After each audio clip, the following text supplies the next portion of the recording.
तर नमस्कार पब्लिक, आज आपण चोरी करण्यासाठी जातोय।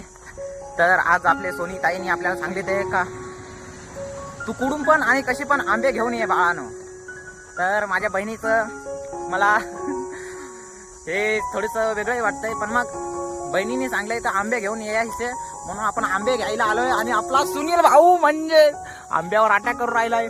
तर आता तुम्हाला आम्ही दावणार आहे का आंबे कसे पाडायचे।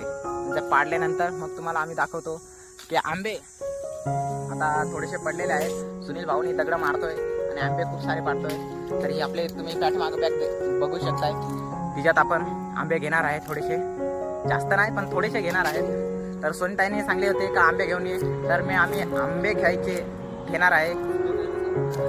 हा ज्याचा पण आंबा असेल त्याला भावांनो सॉरी, तुमचे आम्ही आंबे नेऊ राहिलोय। ह्याला चोरी तर म्हणतूच शकताय तुम्ही, सॉरी गाईस, पण आम्हाला काही आमच्या बहिणीशिवाय तुम्ही समजून घ्या थोडंसं। तर आपण सोनीताईसाठी ते आंब्यापासून आणलेले आहेत थोडेसे आंबे। दादांनो सॉरी हां, ज्याचा पण आंबा असेल त्याची आम्ही मनापासून माफी मागतोय। थोडेसे आंबे नेलेले आहेत आमच्या बहिणीसाठी, तर तुम्ही बघू शकता। जास्त ना आपण नेल, हे बघा थोडेसे आंबे नेलेले आहेत तुमचे आंबे। Please way to Nashik. आता चाललोय आम्ही आमच्या नाशिककडे। गावाखान आलो पण खूप मजा केली आणि फील पण तसं केलं, पण मग आता चाललोय। आता समजून घ्या थोडंसं, गमवायची गोष्ट आहे। आपला भाईची गाडी आहे।